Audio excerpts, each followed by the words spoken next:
like for example, I have a solo project called Janaitis, and this is the hammerhead dinosaur J for my logo, but it's Janaitis and the Potato Babies, and then the Potato Babies are the band that I would play with. So Yeah, when we're on stage, they get acknowledged that they're not. It's not just me on stage, but it's also the other players because as important as a band is, like you said, it's very difficult to have everybody, together all the time when you need to rehearse or when you need to go on tour, because everybody's got their individual life, and it's not easy to get that to happen. But when it does happen, it's very important that everybody knows that when you're on stage, no matter if you're the lead singer and the songwriter, the bass player and the drummers are also should be on the same level as you because you're all performing together. of And course, of course. yeah, but sometimes people forget about that, and they just kind of get a little bit, over their heads a little bit, and they just want to be the stars, and that's fine. People live and learn, and sometimes that works out for them, sometimes it doesn't. But And so at the same time, like myself, I'm doing it. This is my only job. So when I'm a solo artist, then I make all the decisions. There's not gonna be any votes because that kills every. It's just like compromise after compromise. But of course, I also have my live band with me, and then everyone is as important as me when we are like playing live. yeah, But then the main decisions and the finance and everything, it's my responsibility. And if I fuck up something, then it's my fault. And but I don't need to get anyone's like permission to do what I want to do. true, and that's the whole point. Like when it's your solo project, that means you're at the wheel, you're the captain of the ship, Yeah, and that's good because somebody needs to steer the ship around, and that would be you or whoever's in charge of the solo project. And of course, somebody has to make all the decisions. But like you said, when it comes time to performing live, and you're standing next to the bass player or the drummer, it's good that everybody knows that we're all playing together, and this is a group effort, and there is nobody that's more special than the other when we're performing. yeah, But I think that's a really great thing. You guys, your band has been, like you said, together you've been doing this for 5 years or so. I yeah. guess Or five, actually, yeah. but 2011, did you put out your first album in 2011?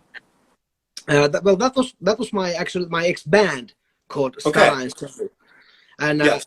even though I wrote most of the material, because before that, of course, I was drummer in Lordi, and that was the reason I got kicked out from Lordi, because I revealed my face and started to do my own band that has the band back then, it was called only like so even before I joined Lordi, I had that band with me and my bass player that I'm playing today as well.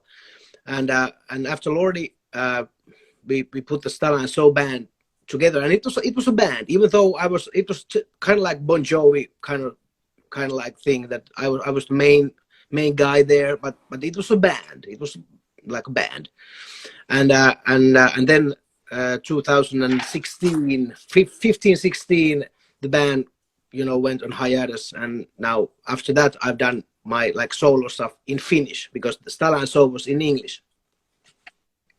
Okay. Yeah. And I wanted to talk to you about that because I've actually brought this up before on some of the live streams. This is actually my 51st live stream, actually, and I've been having a great Nice. time doing this. Yeah. I'm getting to meet so many great, interesting people that maybe I wouldn't have met in person if I wasn't doing these streams. So it's great that we could connect on the internet like this. But I was talking about the fact that if you are a Suomalainen band and you sing primarily in Finnish, me personally, I feel that you have a much better opportunity to have a more lucrative, successful career touring within Finland if you are sticking to singing in Finnish. And a good example of that, because I'm now in Turku, and there's a really, really great Suomi pop star who I think is a phenomenal singer. He goes by the name of Robin. Yeah, Yeah. and I guess a few years ago, was talking about how he was going to switch over to English because he sang in Finnish. And, that's been a couple years ago. And I'm not a huge fan of him. I think he's an amazing, talented singer, but I haven't really heard too much of what he's been up to lately. And I wonder if that's because he made a switch to English and kind of lost maybe the momentum that he was having when he was singing And in of course, Finnish. Finnish media is not that interested in him anymore, because now his focus is like outside Finland, and of course International, yeah. because and because he hadn't have a big international hit. Of course, if he would have like that, if he now, for example, if he has have like a #1 hit in Germany or whatever, then of course he would be all over the newspapers or whatever.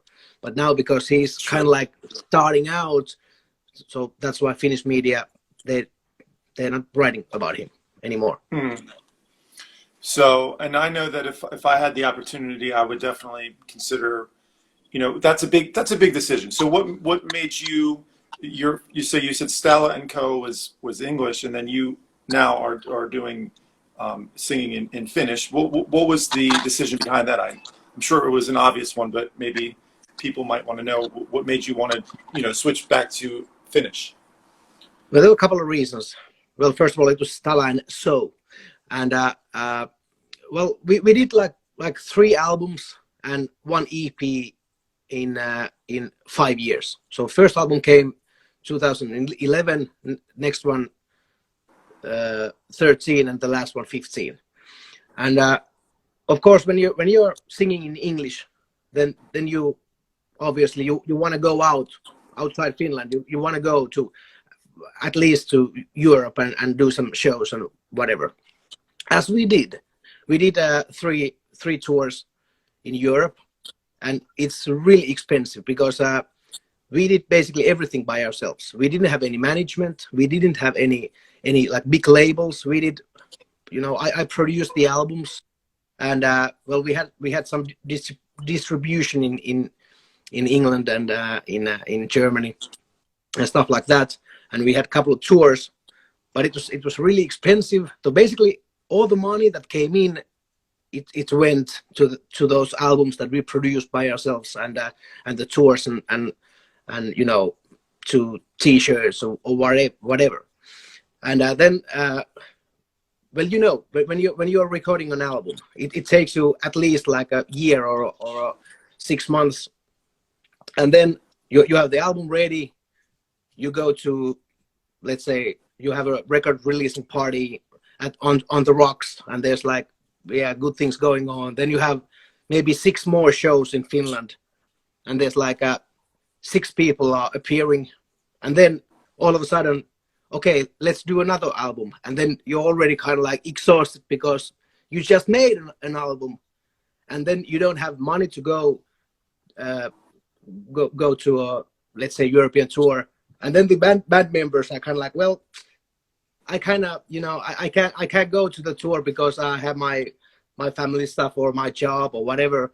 And then year after year, at some point, you're just like exhausted, and you're like, okay, I can't do this anymore because it's too much for me.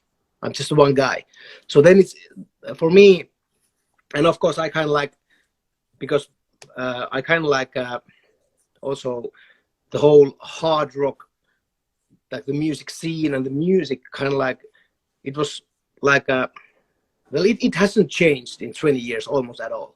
So for me, I always like to look some new things, and I want to do some new stuff. So it was pretty obvious for me and natural for me to okay, let's now I need to do something else, and that's why I started to do my solo stuff in Finnish, because it was something new, and I kind of knew that this band is not going anywhere.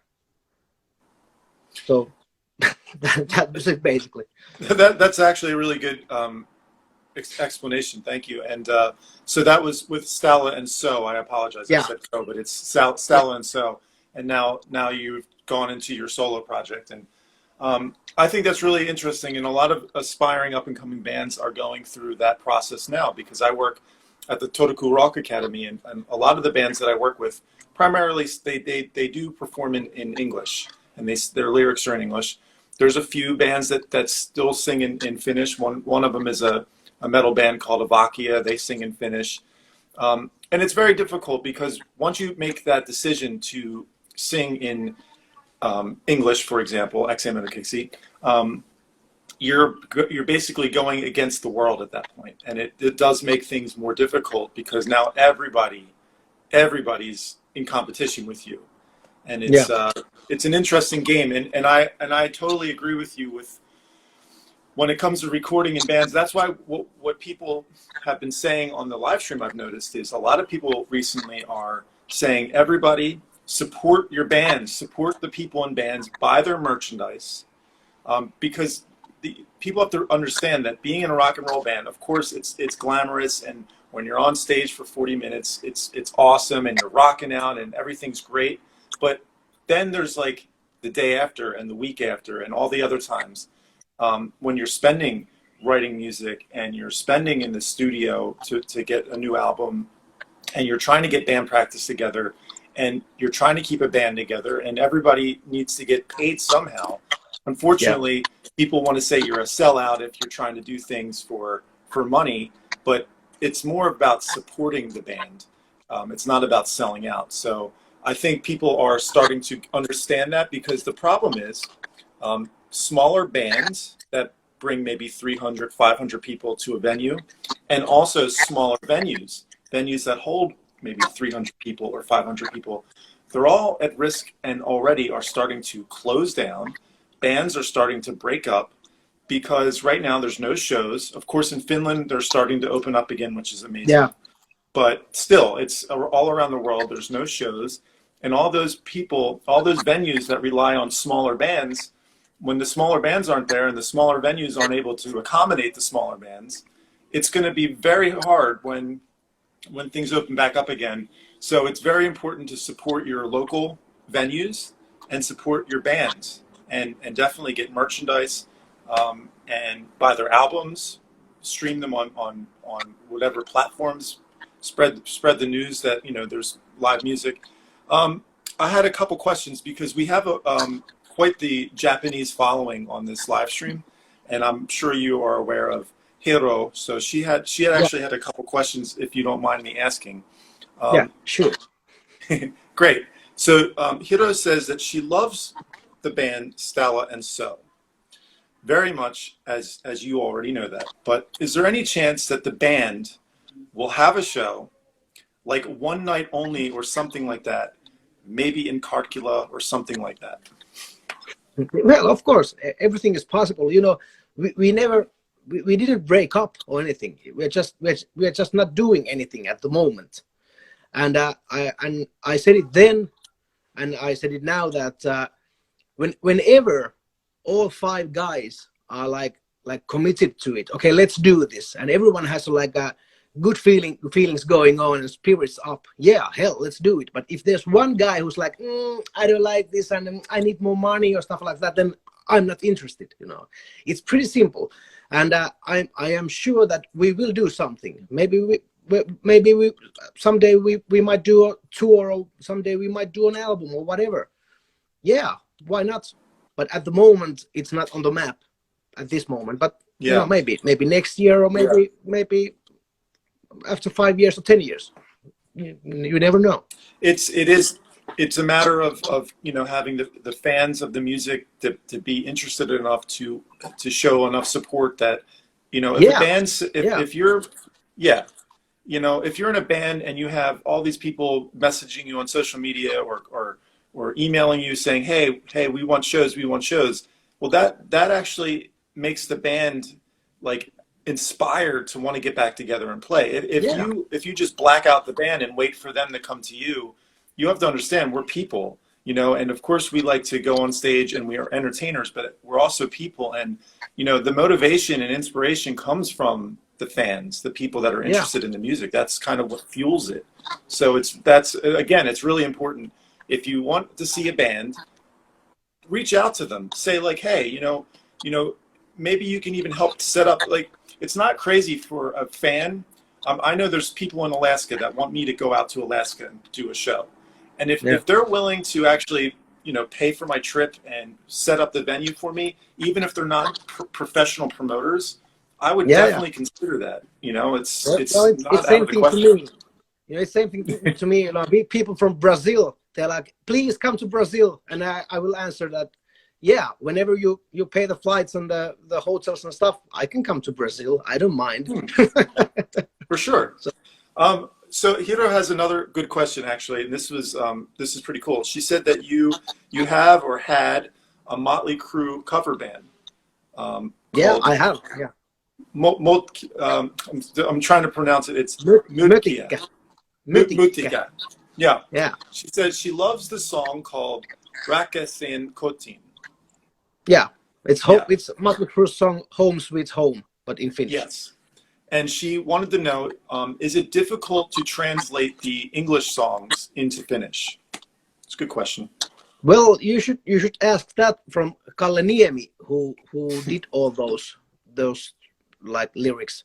To make the long story short, what happened was that Yle, Finnish BBC, they showed the Motley Crue's like final gig, 2016 or 17 or something like that, and it came from like Finnish TV, and there were subtitles in Finnish, there, and there was this guy who works at Yle, so he did all those subtitles, and they were pretty funny, and what happened was that me and my friends, we decided, okay, let's record one of those Motley Crue songs in Finnish, and it was Dr. Feelgood, and in Finnish it was Tohtori Höpöolo. And what happened was that suddenly it started to be like the YouTube video. It was like really viral, like immediately, and all the medias there was stories about it and blah blah blah, and after a couple of days we already had some shows. There was agent booking shows for us, and it like happened like really quickly, and now we have like 15 songs, Motley Crue songs in Finnish. But I didn't translate those songs. It was that professional translator in Yle called Kalle Niemi who did all those lyrics. I'm just singing it. That sounds cool, and that sounds like a lot of fun.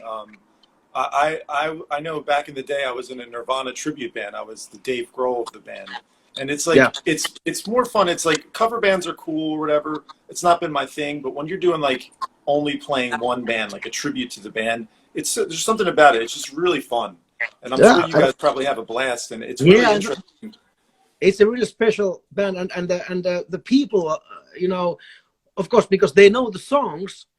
They know the melodies and the riffs and everything, but then of course because it's in Finnish, so it's kind of like funny, but then at the same time they're like laughing, but at the same time they're pumping their fists and they're like, hell yeah, shout at the devil, but it's like a paholaisille huudetaan.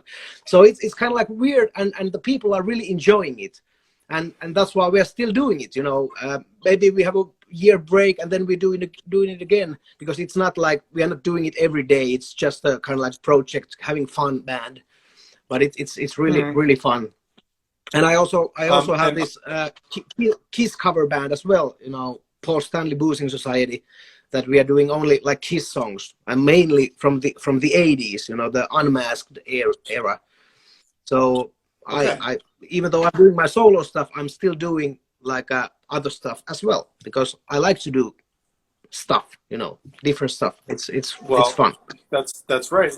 We all need to keep busy right now, especially because of the situation. And anteeksi, koska minä puhun hyvin suomea, mutta I'm still learning. So thank you very much for speaking to me in English today. And I just thought about something as you were telling me. One of the coolest things that I could think of to learn how to speak Finnish is what you were just saying. If there was a Motley Crue cover band that was playing Motley Crue songs that everybody knows the words to in English, right? But then you're playing them in Finnish, anybody in America that's listening, they already know the words, so they're actually going to learn Finnish by listening to your band. Like, dude, that's That's awesome. Actually, that's a really good idea. You need to keep pushing that, man. That's awesome. I Okay, want to learn there's Finnish that way. Cassie loves Dom says that Motley Crue in Finnish, really? Yeah, yeah. You should go. I can write it. Can I? No, I can't write it. It's called. I will And write I it. will put the link. I will put the link on this description after the video. Yeah, it's like this is the name of the band. Can you see it?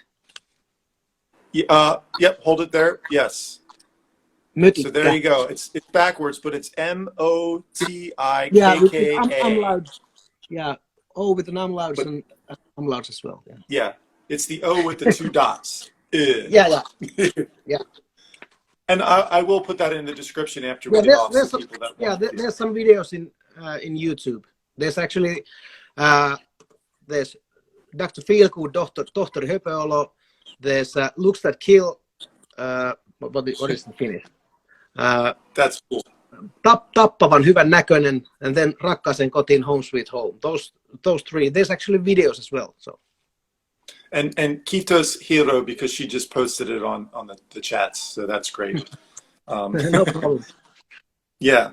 So all right. Now I have another couple questions. I know I don't want to keep you too long, and but I just had a couple more questions actually for you from Hiro's friend. So she had a question. It's from her friend Eriko. She says she loves the Japanese kita. Okay, so this is going to be a Lordi question, I guess.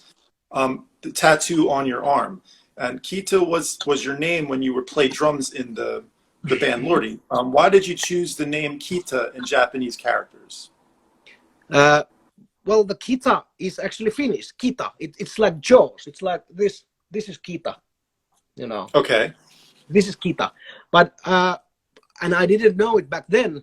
But then I learned that kita is Japanese as well. So yeah. And that's a picture of you, I guess, playing drums.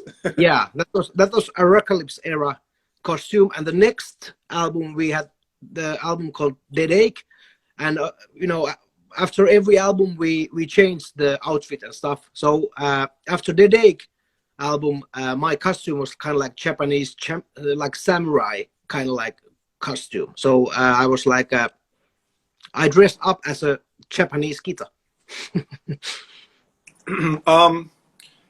Furthermore, she wants to know your best memories from when you visited Japan with the band Lordi, particularly the places that you visited and the foods you enjoyed the most. Well, I love Japan. I was there, I guess, 3 different times. I love the people there, and we had so much fun. I can't remember the places that I was eating, but I remember the places that I was drinking. Yeah, well, there was the Osaka's like rock bar, and of course, Current back then was in Tokyo. It was a great place, and yeah, I had lots of great memories from Japan. I'd love to go there again. So tell me, you play the sax? Yeah, I started 3 months ago. I bought 3 months ago because of the Corona, because of the COVID. I just bought a saxophone. I hadn't even touched it before, never. And but it has been like one of my like on my to-do list. Learn to play saxophone at least last 25 years. So now finally I had, because all the gigs got canceled. So I was thinking, okay, now I have the time, and I bought the saxophone, and every day I went to my studio to learn to play. So now I know a little how to play saxophone. It's pretty hard, but it's lots of fun. I love the saxophone. My Esau Veli, he plays saxophone, and actually I had a Suomalainen Dutta, her name's Sini Sax. She came on the stream. She plays saxophone. She's amazing. She's out of Helsinki. But yeah, that's great. So tell me about this. Do you remember this gig? I think it was at the Rocks, maybe. Yeah, that's Mötikkä gig, because there's the backdrop it says Mötikkä. Yeah, Yeah, I'm sorry, I'm in the way, but so that's yeah, from the Motley Crue tribute band. yeah, yeah. Yeah, cool. And I guess this is some of the shows that you've been playing. I don't know where this Yeah, looks like to that was the final Mötica gig before the comeback, because basically every Mötica gig is a farewell tour and farewell gig, and at the same time it's a comeback. So because nowadays it's really everyone is doing it, so basically we are doing it also like every day almost. But I think I don't know if you find any humor in this, but it makes sense. Like every gig that you would play is the comeback gig because it seems like Motley Crue is always doing Yeah. Well, that was the thing, that it's a comeback, but then also it's a farewell, because until the next time, because you never know when the next time will come. And I got another little surprise for you here. So tell us, who's this guy? Yeah, that's our dog Usko. Oh, He just turned like 2 months. He's been with us now about a week, and we are here at our summer cabin here in Humpila, and so he's kept me busy. You need to be with him all the time, otherwise he will eat everything that comes in his way. Yeah, if you guys follow him on his IG page, I think he's in a strawberry box, eating the strawberry box as well, right? Yeah. Well, that's what they do. And also, really quick, I just wanted to ask you. So you have your own recording studio. Yeah. And do you do a lot of do you do lots of work with other bands, or is it mostly just for your music? Well, I do, yeah. Not so much lately, because I've been like concentrating my own stuff. So because I remember it was 1 year, a couple of years ago, that I was doing lots of like productions for another bands. Mainly like independent rock bands, and I was doing so much productions that I realized that I hadn't write like a new song in 1 year. So then it's kind of like I needed to kind of like stop doing another productions and concentrate to my own songs more. But I still do some, whenever the project is interesting, and if I feel that I have something to give on that project, then I will do some productions as well. That's awesome. What kind of gear do you have? Do you have like Pro Tools or Logic? Yeah. Yeah, I have both. I have Pro Tools and Logic, and then it's not like mega big studio, but it's big enough to track drums, for example. And recording drums is one of my like special things, because because I was a drummer in Lordi, and we did like 5 albums with me, and in every album there was a different producer. For example, the last album that I made, called Babes for Breakfast, we did it in Nashville with Michael Wagner, who, for example, he mixed Metallica's Justice for All. Master of Puppets. So he mixed it, and I've learned from the masters how to track drums. So that's one of my things that I do, and I do also a lot like things that the band is coming to my studio to track drums. Then they take the tracks with them, and they like do the overdubs, like basses and guitars and vocals and blah blah blah, and then the files comes back to me, and I will mix them. So that's one of the things that I do a lot as well still today. I'll have to keep that in mind, because I know that I'm working on my solo project now, and I'm definitely going to need to find a place to do drums and stuff. So maybe we'll keep in touch off this live stream. And it's funny that you mentioned Michael Wagner. Because I had a band recently on my stream called Edge of Paradise, and they actually also worked with that same guy out of Nashville on one of their albums. So it's just, music business is a small world. Everybody seems to know each other. Yeah. And Michael is a legend. Everyone wants to work with him. Yeah, I know. I mean, I love Master of Puppets. I'm not a huge Metallica fan, but Master of Puppets, I really like that album. It's one. Yeah, me neither. For me, the cool thing was because he produced the first 2 Skid Row albums, and Skid Row has been like really big band for my taste.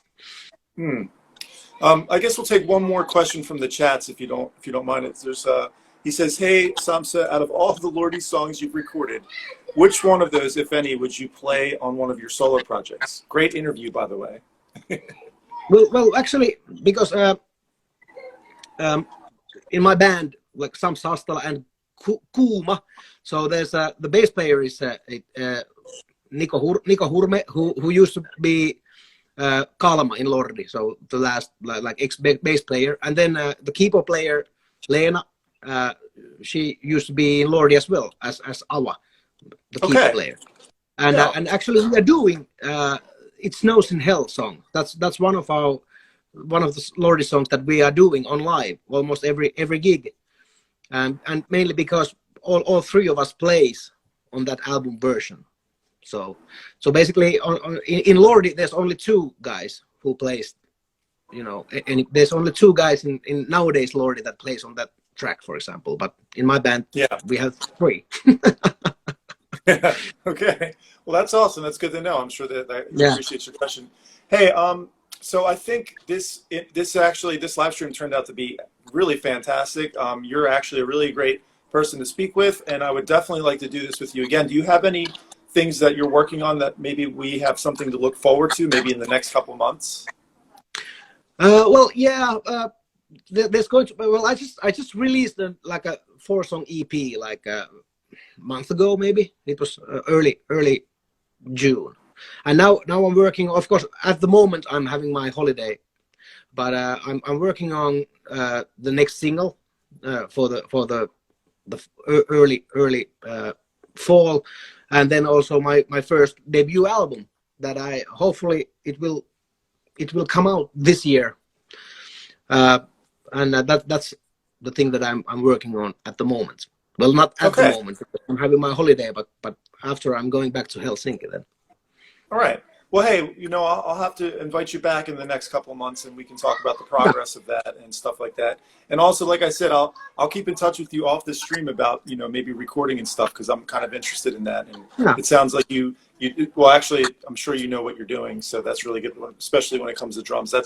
And if anybody that's listening, you know, recording drums on an album, on a rock and roll album, generally sets the tone for the whole album. If the drum sounds are amazing and fantastic, the album most likely is going to be amazing and fantastic. So it's very important, actually. Because mainly the band is inside the drums, if you're hearing, because it's like the drums are everywhere. And if the drum sounds like a cardboard boxes, then the whole song will sound shit. Yeah, like if the drums sound like the drums on Saint Anger, then, you know, not so great. Yeah, lots of people don't like that album because of the drums. I know. All right. Well, hey, this was really great. I'm super happy that we did this. Thank you to Hiro, because she's the one that actually set this up with you, and she's great. Our Japanese friends are all watching this, and they'll be sharing this. Actually, you know, she was able to get us on Barks, and she's doing her own. I guess blog in Japanese in Japan and stuff. And it seems like the Japanese people are very amazing. You know, getting out there to play shows. The Japanese fans are so amazing, as you know, and it's really good to see the support. So let's do this again. And I will put the link to your Motley Crue, Finnish Motley Crue cover band in there, as well as your solo project stuff, after we get off the stream. And it was really great talking to you. Is there anything you want to say before we jump off? Well, I just, you know, want to say thank you, and thanks for the people who are there watching, and have a great summer. Hopefully the rain stops at some moment. Kitos, Palian, and I will see you all on the next stream. Rock and roll. Say bye-bye.